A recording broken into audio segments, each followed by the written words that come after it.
I'm Dr. Sables from Archmasters Orthotic Shoes and Foot Care in Brentwood, Tennessee.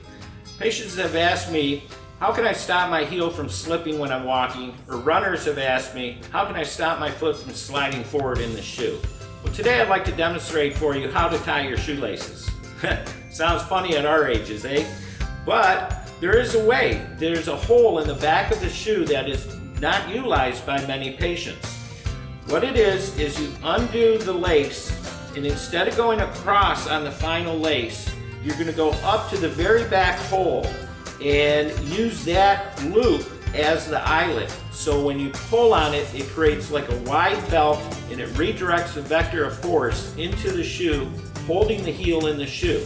Henceforth, your heel won't slip and your foot won't slide forward.